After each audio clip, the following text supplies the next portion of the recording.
Welcome back to my channel. मैं आज आप लोगों के लिए लेकर आ चुकी हूँ एक कलेक्टिव रीडिंग, जिसका टॉपिक रहने वाला है कि उनके मन में क्या चल रहा है आपके लिए, यानी आपके पर्सन के मन में क्या ख्याल है, क्या विचार हैं, क्या थॉट्स हैं आपको लेकर। ठीक है, कैसी है उनकी थिंकिंग इस वक्त आपको लेकर, हम ये जानने की कोशिश करेंगे। ये रीडिंग जनरल रहेगी तो हो सकता है आपके साथ रेजोनेट करे या ना करे, आपको ओपन माइंडेड होकर सुननी है। रीडिंग टाइमलेस है, जब भी आप इस वीडियो को देख रहे हैं आपसे तभी रेजोनेट करेगा। सभी ज़ोडिएक साइंस के लिए है, सभी उम्र के व्यक्ति के लिए है और टाइमलेस रीडिंग है। ओके व्यूअर्स, और मैं रीडिंग्स के दौरान intuitive messages, channel messages provide करती हूँ। तो अगर आप चाहते हैं कि आप ये रीडिंग्स मिस ना कर पाएँ तो आप मुझे मेरे चैनल पर फॉलो ज़रूर कर लें, यानी ड्रीम टैरो को फॉलो ज़रूर करें और बन जाएं ड्रीम टैरो फैमिली का हिस्सा। ठीक है, और अगर आप मुझे देखना चाहते हैं, मेरे साथ face to face virtual interaction चाहते हैं, तो आप मेरे न्यू यूट्यूब चैनल को भी सब्सक्राइब कर सकते हैं, जिसका लिंक आपको डिस्क्रिप्शन में मिल जाएगा। ओके व्यूअर्स, तो फिर चलिए रीडिंग स्टार्ट करते हैं। Give me a moment. Yeah, is it fine? Yeah, looks like. Okay. तो देखते हैं कि उनके मन में क्या चल रहा है। ये रीडिंग जनरल है व्यूअर्स, तो हो सकता है आपके साथ रेजोनेट करे या ना करे, ओपन माइंडेड होकर सुनिएगा। क्वीन ऑफ कप्स, ठीक है।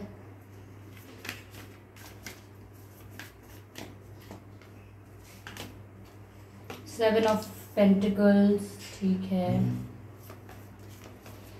Okay. Wow, the lovers. Interesting. We need one more card. Death card. Okay. Let me shift these cards here. Okay, Death card. And all the other cards. I hope सभी cards visible हैं आपको properly. Okay.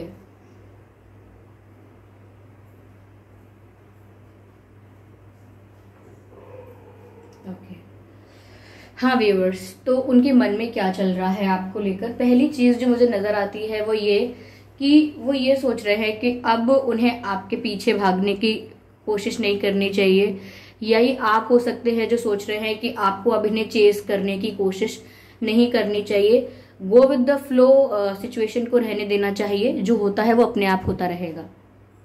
लेकिन कहीं ना कहीं मुझे ऐसा लग रहा है कि ये आपके जो पर्सन है ये थोड़ा सा डरते हैं, थोड़ा सा इनको इश्यूज हो सकते हैं अपनी फीलिंग्स कन्फेस करने में, या अपनी गलती के लिए कन्फेशन करने में, आपसे अपोलोजाइज करने में, या हो सकता है अपने मन की बातों को एक्सप्रेस करने में थोड़े शाय या इंट्रोवर्ट हो सकते हैं। ये ऐसी पॉसिबिलिटी भी है कि ओपन अप नहीं हो पाते, थोड़े इंट्रोवर्ट टाइप के हैं।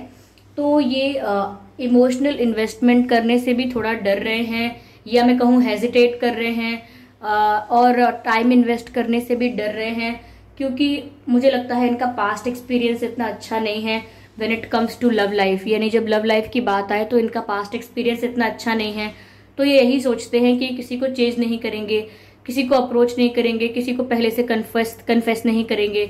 अगर किसी को इंटरेस्ट है तो वही व्यक्ति करे जो करना है, कन्फेस करना है, चेस करना है, एफर्ट्स लेने हैं, पर ये नहीं कर पाएंगे, ऐसा ये सोच रहे हैं। इनके मन में यही चल रहा है कि ये नहीं ले पाएंगे एफर्ट्स, या ये वेट जरूर कर सकते हैं पेशेंटली। ऐसा लग रहा है कि वेट कर रहे हैं, शांति से इंतजार कर रहे हैं कि आप क्या एफर्ट्स लेते हैं, आप आगे क्या डिसाइड करते हैं। इनका ऐसा बिहेवियर देख के आप इनसे मूव ऑन करने की कोशिश करते हैं या और ट्राई करेंगे, क्योंकि कहीं ना कहीं ये अपना टाइम इन्वेस्ट करने से डर रहे हैं, ये सोचकर कि अब जैसे ही ये एफर्ट्स लेना शुरू कर देंगे आप फॉर ग्रांटेड ले लोगे इनको, या ये जैसे ही ये अपनी फीलिंग्स आपको बता देंगे तो आप इन्हें फॉर ग्रांटेड लोगे, इनकी इतनी वैल्यू नहीं करोगे जितनी वैल्यू आप अब करते हो।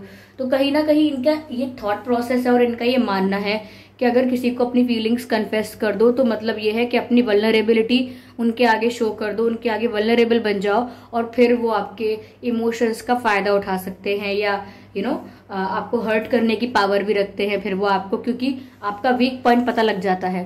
तो ये थोड़ा सा यहाँ पर कैलकुलेटिव हो रहे हैं और सोच रहे हैं कि मैं वेट करके देख लेता हूँ या देख लेती हूँ, लेकिन मैं कोई रिस्क नहीं लेने वाला या नहीं लेने वाली जिससे कल को मैं वल्नरेबल दिखूं, वीक दिखूं। तो इन्हें वीक दिखना नहीं पसंद। हो सकता है लाइफ का एक फेज ऐसा रहा है या एक काफी ऐसे मोमेंट्स इनकी लाइफ में काफी आए हैं जहां पर ये वीक और वल्नरेबल दिखे और इन्हें महसूस हुआ कि ये इस सिचुएशन में वीक हो रहे हैं। तब से ये ज्यादा टाइम इन्वेस्ट नहीं करते रिलेशनशिप्स में, फ्रेंडशिप्स में, कनेक्शंस में, ना ही इमोशंस, ना ही एनर्जी, ये सब इन्वेस्ट कम करते हैं फीलिंग्स, क्योंकि इनको लगता है कि ये इतना समय इन्वेस्ट कर देंगे, इतनी फीलिंग्स इन्वेस्ट करेंगे, फिर बाद में इनके लिए मूव ऑन करना टफ होगा। So they are scared of attachments. इन्हें अटैचमेंट से डर लगता है। कोई भी अटैचमेंट इन्हें दुख देकर जाएगा, इनके साथ हमेशा नहीं रहेगा, इनको इस बात का डर है। तो इन्हें अटैचमेंट्स डराते हैं, इनका फोबिया है अटैचमेंट्स, आप ये समझ लीजिए। ये ऐसा हो सकता है इनके या तो पिता ना हो या माँ ना हो, या हो सकता है बचपन में ग्रैंड पेरेंट्स के बहुत करीब थे, ग्रैंड पेरेंट्स ना हो। तो ऐसा हो सकता है कि इनको ऐसा महसूस होता है कि जो इनको बहुत प्यार करता है या ये जिससे बहुत ज़्यादा प्यार करते हैं, एकदम घुल मिल जाते हैं और जो इनकी दुनिया बन जाता है, फिर एट द एंड वो इनसे दूर चला जाता है। अब चाहे वो शिफ्ट कर ले, चाहे वो दुनिया छोड़ दे या चाहे वो धोखा दे दे, पर इनसे दूर चला जाता है, इन्हें ऐसा लगता है। तो ये थोड़ा इनको फोबिया है, डर है इस बात का। तो इनके मन में ये चल रहा है। लेकिन अगर इनके इमोशंस की बात की जाए कि ठीक है नहीं कर रहे इन्वेस्ट, नहीं बताना चाह रहे, लेकिन वैसे हैं क्या इनके emotions. Viewers, queen of cups का कार्ड यहाँ पर है। पहली बात, ये पर्सन आपको लेके सीरियस है, लेकिन इनके बिहेवियर या इनके एक्शंस में नजर आता है कि इमेच्योर है। इमेच्योर लेकिन है नहीं, सीरियस है। इनकी फीलिंग्स भी आपको लेकर जेन्युइन है। कोई कैजुअल रिलेशनशिप्स का तो मुझे इंटेंशन भी नहीं दिख रहा है। इवन मुझे ऐसा लग रहा है कि ये आपको अपना डेस्टाइन पार्टनर समझते हैं। ये सोचते हैं कि आप जैसा ही व्यक्ति चाहिए था, जो आप ही की तरह इन्हें अंडरस्टैंड करे, आप ही की तरह इनसे डील करे और सब कुछ इन पर ना डाल दे, यानी कि सब कुछ इनके ऊपर ना छोड़ दे कि आप ही करो अब जो करना है, आप ही कन्फेस करो, आप ही अपोलोजाइज करो, आप ही एफर्ट्स लो। तो ये चाहते थे कि एक ऐसा पर्सन हो इनकी लाइफ में जो इनकी वैल्यू करे, इनको हो सकता है इन्हें प्यार की जरूरत है, लाइक ये दे नहीं पाते हैं लेकिन इन्हें जरूरत है प्यार की, दे नीड लव। तो उन्हें आपके जैसा ही पर्सन चाहिए था, केयरिंग, नर्चरिंग, लविंग, और एक तरीके से इमोशनली अवेलेबल पर्सन। तो आप उनको ऐसे पर्सन दिखते हैं तो परफेक्ट लगते हैं आप उन्हें। ओके व्यूअर्स, तो यहाँ पर ऐसा लगता है कि उनके इमोशंस तो जेन्युइन है, साथ ही साथ वो सीरियस भी हैं, ऐसा लगता है मुझे। यस।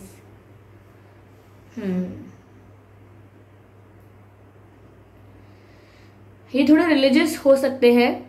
रिलीजियस कहने से मेरा मतलब है कि ये डिवाइन पर, ईश्वर पर, परमात्मा पर बहुत भरोसा रखते हैं, फेथ है इनका, स्ट्रॉन्ग बिलीफ।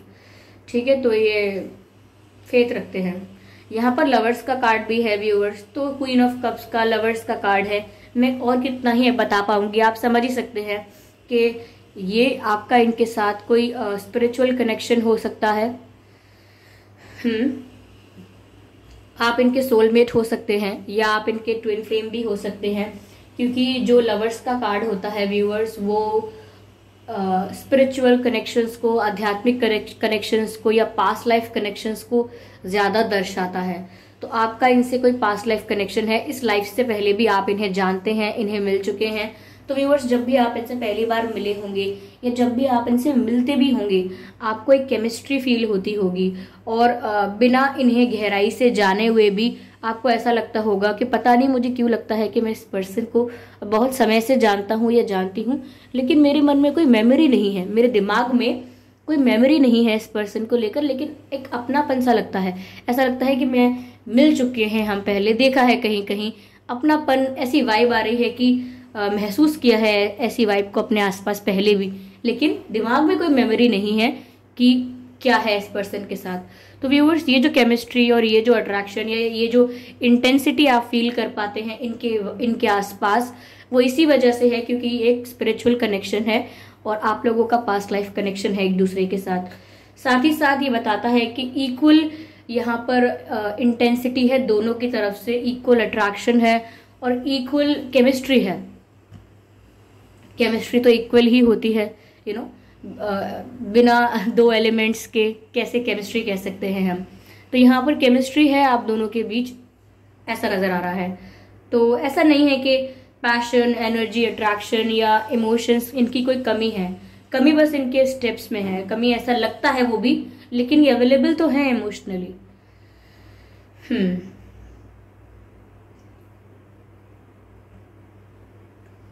ऐसा भी लगता है व्यूअर्स की डेथ का कार्ड भी है यहाँ पे। हो सकता है आप इनसे जब मिले हैं, जब ये किसी रिश्ते से बाहर आए हैं, या इन्होंने मूव ऑन किया है किसी सैड सिचुएशन से, किसी को खोने का दुख, लॉस होने का दुख, फेल होने का दुख, ब्रेकअप का दुख, कोई अपना खो देना, घर परिवार का किसी अपने को खो देना, कुछ ऐसा। लेकिन किसी पेन, किसी स्ट्रगल, किसी बुरे वक्त के बाद आप इनसे मिले हैं, जब इन्होंने ये तो किसी ब्रेकअप से बाहर आए होंगे, ये इन्होंने रिसेंटली ब्रेकअप किया होगा 1 साल पहले, 2 साल पहले, और मूव ऑन नहीं कर पाए होंगे। लेकिन जब ये उस सिचुएशन से बाहर आए हैं, इन्होंने अपनी लाइफ को एक नई दिशा दी है और पास्ट को लेट गो करने की कोशिश की है, तब आपसे मिले हैं। तो आप इनकी लाइफ का एक न्यू चैप्टर हो, ठीक है। और इनके जो ओल्ड चैप्टर्स हैं उसका एक्सपीरियंस इनसे कहता है कि ज़्यादा इमोशंस और टाइम को इन्वेस्ट मत करो किसी के लिए, क्योंकि at the end of the day लोग चले जाएंगे, बिछड़ना होगा और ये आपसे सहन नहीं होगा।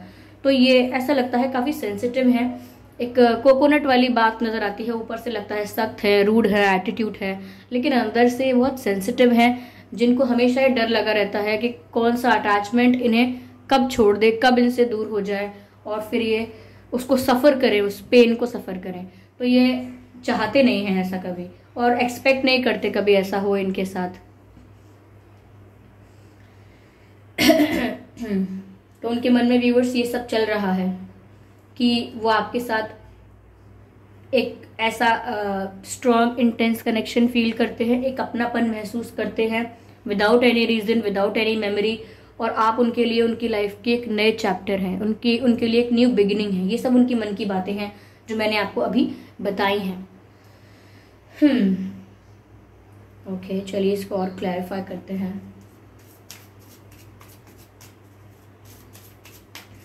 Spirits please guide us.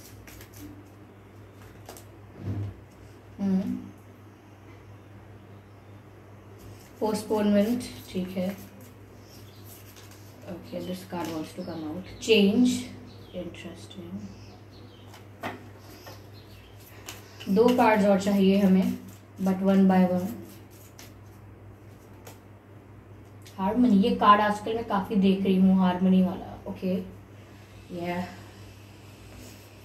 Okay, this last card of this deck.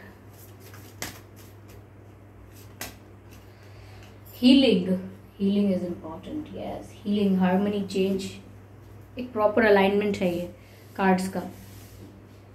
Viewers, I am sorry, ऐसा नजर आता है कि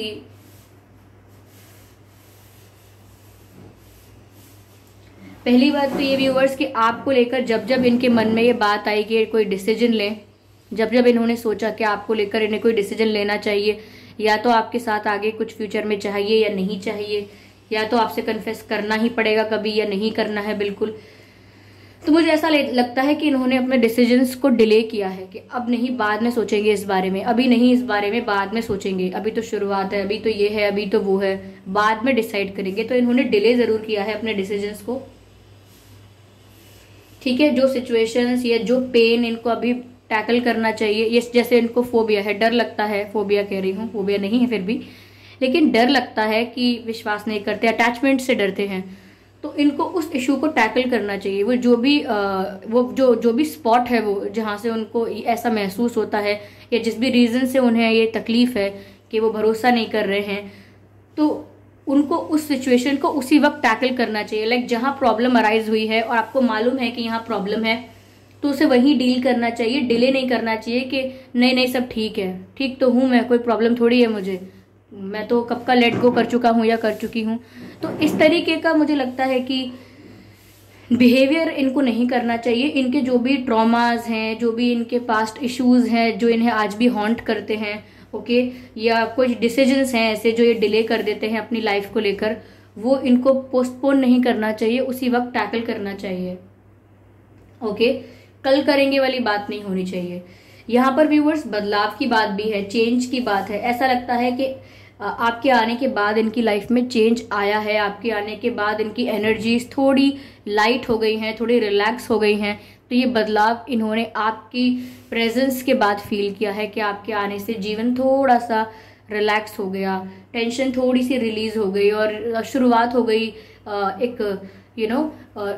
एक डिटॉक्सिफिकेशन की, यानी कि सब नेगेटिविटी इनके अंदर से बाहर निकल रही है। लाइफ में 360 डिग्री चेंज आ रहा है, यानी कि पूरी लाइफ ट्रांसफॉर्म हो रही है, एक पूरा चक्कर लेकर नई शुरुआत हो रही है। ये ना कि सिर्फ ये बात सोचते हैं बल्कि इस बात को महसूस कर सकते हैं, इसीलिए सोचते हैं क्योंकि बदलाव ऑब्जर्व जरूर करता है इंसान। अगर चिंतन करके सोचे कि मेरी लाइफ में क्या हो रहा है तो वो बता सकता है कि उसकी लाइफ बदल रही है। ऐसा भी लगता है व्यूअर्स कि कहीं ना कहीं आपके साथ स्पिरिचुअली कनेक्टेड होने की वजह से मैंने कहा था ना आपके सोलमेट या ट्विन फ्लेम हो सकते हैं, तो स्पिरिचुअली कनेक्टेड होने की वजह से ऐसा लगता है कि आप लोगों का टेलीपैथिक कनेक्शन बहुत स्ट्रांग है, यानी कि आप जो सोचते हैं उसका असर उन तक होता है या उनके मन तक कहीं ना कहीं वो बात जाती है, और आप जो सोचते रहते हैं वो कहीं ना कहीं वही एनर्जी इन पर भी असर डालती है। तो आप लोग टेलीपैथिकली कनेक्टेड हैं, एक दूसरे की सोल से, स्पिरिट से कनेक्टेड हैं। तो चाहे आप नो कांटेक्ट में हो, चाहे आप बात कर रहे हैं नहीं कर रहे हैं, मिल रहे हैं नहीं मिल रहे हैं, नाराजगी है, सब कुछ ठीक चल रहा है, लेकिन आपकी जो सोल है वो एक अलग डायमेंशन में एक दूसरे से कनेक्ट करती रहती है और आपके थॉट्स एक्सचेंज होते रहते हैं। ऐसा होता है। ओके व्यूअर्स, तो ऐसा लगता है मुझे कि आपका इनके साथ एक स्पिरिचुअल तालमेल ऑलरेडी है, फिर चाहे वो सरफेस पर दिखता हो या ना दिखता हो। ठीक है, यहाँ पर हीलिंग का कार्ड भी है व्यूअर्स। मैंने जैसा कि कहा कि इनके जो भी इश्यूज हैं, जिस भी चीज को लेकर या पेन में रहे हैं या ट्रॉमा में हैं या अब तक कोई चीज इन्हें हॉन्ट करती है, डराती है, तो इन्हें उस इशू को टैकल करना चाहिए, यानी अपनी हीलिंग करने की शुरुआत करनी चाहिए। ऐसा नहीं है कि कोई घाव आपके पैर में है और आपने उसको ढक दिया पैंट पहन के, कुछ करके, और आप सोच रहे हो और प्रिटेंड कर रहे हो कोई तकलीफ नहीं है, बस बहुत अच्छा चल रहा है सब। नहीं, देखो मैं तो कितना अच्छे से चल सकता हूँ या चल सकती हूँ, मुझे तो कोई दिक्कत है ही नहीं, और लेकिन रियलिटी में आपको प्रॉब्लम है। ओके, इसका मतलब यही है कि ये अपने उस ट्रॉमा को, उस पेन को, उस तकलीफ को डील नहीं कर रहे हैं, उसकी हीलिंग स्टार्ट नहीं कर रहे हैं, यानी खुद की हीलिंग स्टार्ट नहीं कर रहे हैं। जो भी इशू है उसको ओवरकम करने के लिए, अपने आप को रिकवर करने के लिए, तो हीलिंग की इन्हें बहुत जरूरत है। मुझे इनका हार्ट चक्रा भी ऐसा लगता है जैसे ब्लॉक है, कहीं ना कहीं। मैंने कहा ना कि दूसरों को लेकर एक्सेप्टेंस नहीं हो पाती, भरोसा नहीं होता है इनको, तो ये हार्ट चक्रा का इशू दिखाता है। ठीक है, हार्ट चक्रा हीलिंग की बहुत जरूरत है, बैलेंस होने की जरूरत है, ऐसा लगता है मुझे। बट ये जानते हैं कि आपकी वजह से लाइफ बदल गई है। या चलिए देखते हैं कि आपके बारे में क्या सोचते हैं। ये हैंड रिटन मैसेजेस लेते हैं।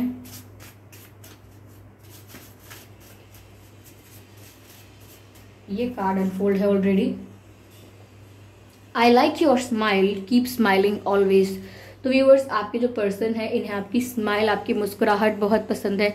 आपकी जो स्माइल है वो इनके लिए टॉनिक का काम करती है, यानी दवा का काम करती है। तो आप मुस्कुराते रहिए, इनकी हीलिंग होती रहेगी, because your smile is like therapy for them. आप मुस्कुराइए और इन्हें अच्छा लगेगा, और वो आपको कॉम्प्लीमेंट भी कर रहे हैं कि आपकी स्माइल उन्हें पसंद है, they like your smile. Okay, चलिए और कार्ड्स लेते हैं। This card wants to come out. इसमें एक सॉन्ग के लिरिक्स लिखे हैं व्यूअर्स, ये गाना जरूर सुन लीजिएगा। सुन लीजिए क्या लिखा है इसमें। तेरा ना होना जाने क्यों होना ही है। तो ये उस स्पिरिचुअल कनेक्शन की बात हो रही है, उस इंटेंसिटी और उस केमिस्ट्री की बात हो रही है जो मैंने आपसे कहा था कि आप लोगों को एक दूसरे के साथ महसूस होती होगी, जबकि बहुत सारा समय नहीं बिताया हो या बहुत सारी मेमोरीज साथ में ना भी हो आपकी, लेकिन एक केमिस्ट्री, एक अपनापन, एक अट्रैक्शन, एक दूसरे की तरफ जो एक यूनिक सा पैशन फील होता है, वो इसीलिए है क्योंकि स्पिरिचुअल कनेक्शन है। लेकिन आपको समझ नहीं आता कि ऐसा क्यों होता है इस व्यक्ति के साथ, मुझे इतना यूनिक क्यों लगता है, इतना इंटेंस क्यों फील होता है, इनको भी होता है और इसीलिए ये ऐसा कहते हैं या ऐसा फील कर रहे हैं कि तेरा ना होना जाने क्यों होना ही है। यानी कि आपकी एब्सेंस भी क्यों ऐसा लगता है कि आपकी प्रेजेंस है, यानी कि आप हैं भी नहीं इनके पास, लेकिन इन्हें क्यों आपका एहसास अपने आसपास हमेशा होता रहता है, ये कहना चाहते हैं। वो इसीलिए होता रहता है व्यूअर्स क्योंकि आप कनेक्टेड हैं, एक दूसरे के थॉट्स एक दूसरे से एक्सचेंज करते रहते हैं, क्योंकि आप टेलीपैथिकली भी कनेक्टेड हैं। ओके, तो दूसरे डायमेंशंस में आपका इंटरेक्शन या आपका मैं कहूँ कि मिलना होता रहता है और थॉट्स के थ्रू भी आप लोग एक दूसरे से कम्युनिकेट करते रहते हैं, बट नॉट ऑन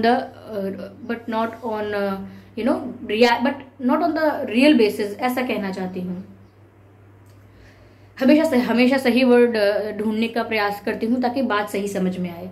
ये सॉन्ग जब वी मेट मूवी का है, जिसमें एक सॉन्ग है कि तुमसे ही दिन होता है, तुमसे ही शाम आती है, तुमसे ही ना है ये पाना ना खोना ही है, तेरा ना होना जाने क्यों होना ही है। तो ये सॉन्ग बिल्कुल वही कहता है, तेरा ना होना जाने क्यों होना ही है। चलिए एक कार्ड और लेते हैं, देखते हैं क्या मैसेजेस मिलते हैं। I replay our conversation over and over. तो व्यूअर्स, अगर आपके इनके साथ चैट्स हैं, मैसेजेस हैं, फोन कॉल्स हैं, तो आपके साथ जो भी बातें हुई हैं वो उनको दोबारा रीड करते रहते हैं, यानी कि ओल्ड चैट्स को वापस पढ़ते रहते हैं।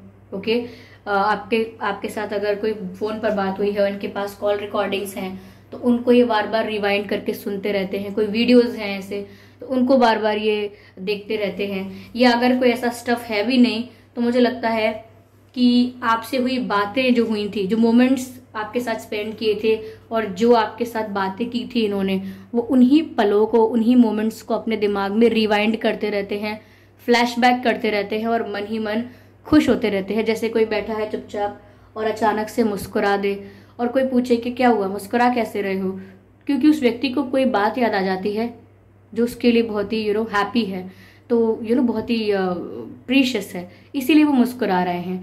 ये ऐसा ही इनके साथ होता है कि ये बैठे बैठे भी कहीं भी हों, ये आपके साथ हुई बातों को अपने मन में सोचते रहते हैं और चेहरे पर स्माइल आ जाती है।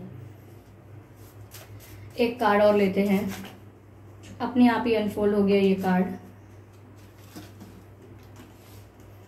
Sorry I behaved very immature. इन्होंने अगर आपसे भागने की कोशिश की है, दूर आपको इग्नोर करने की कोशिश की है, जस्ट बिकॉज इन्हें डर लगता है अटैचमेंट से, तो इन्होंने थोड़ा इमेच्योर बिहेव किया, अच्छे से रिस्पॉन्स नहीं किया, रिप्लाई नहीं किया, रूड हो गए, डिसरिस्पेक्ट कर दिया अनइंटेंशनली, और आप कनेक्शन को ही डिनाई किया, आपसे दूर भागने लगे, इग्नोर किया आपको। तो वो आपको सॉरी बोलना चाहते हैं। वो कह रहे हैं sorry I behaved very immature, sorry मैंने ऐसा बर्ताव किया, मैंने ऐसा बिहेव किया, इमेच्योर बिहेव किया, जबकि मुझे सिचुएशन को मेच्योरली हैंडल करना चाहिए था। इसकी वजह से आपको हर्ट हुआ होगा या डिसरिस्पेक्टफुल लगा होगा, उसके लिए ये आपको सॉरी कहना चाहते हैं। ओके, व्यूअर्स, आपके या इनके नाम में एच हो सकता है, डी हो सकता है, HDR, IPTMS,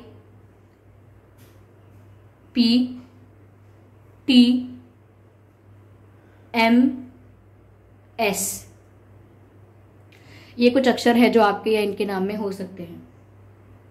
आई होप ये रीडिंग व्यूअर्स आपके लिए हेल्पफुल रही हो, इस रीडिंग ने आपको थोड़ी बहुत गाइडेंस प्रोवाइड की हो। अगर इस रीडिंग ने आपको 1% भी गाइड किया है तो मुझे कमेंट करके बताएं। वीडियो को लाइक करना बिल्कुल ना भूलें और सब्सक्राइब जरूर कर लें ड्रीम टैरो चैनल को, क्योंकि मैं ऐसे ही डिफरेंट टॉपिक्स पर रीडिंग प्रोवाइड करती हूँ। रीडिंग्स के दौरान इंट्यूटिव मैसेजेस, चैनल मैसेजेस भी प्रोवाइड करती हूँ जो मैं नहीं चाहती कि आप मिस कर पाएं, इसीलिए सब्सक्राइब जरूर करें और बेल आइकन को प्रेस करना ना भूलें, क्योंकि अगर आप बेल आइकन को प्रेस करेंगे तो जब भी मैं कोई वीडियो लेकर आऊंगी सबसे पहले आप उसे देख पाएंगे। ओके व्यूअर्स, और अगर आप मुझे देखना चाहते हैं, मेरे साथ face to face virtual interaction चाहते हैं, तो आप मेरे न्यू यूट्यूब चैनल को सब्सक्राइब कर सकते हैं, जिसका लिंक आपको डिस्क्रिप्शन में मिल जाएगा। और अगर आप मुझे इंस्टाग्राम पर फॉलो करना चाहते हैं तो कर सकते हैं, इंस्टाग्राम का लिंक भी आपको डिस्क्रिप्शन बॉक्स में मिल जाएगा। ओके, तो viewers, thank you for giving me your precious time. चलिए फिर मिलते हैं अगली रीडिंग में, तब तक के लिए bye bye family, bye bye angels, love you all.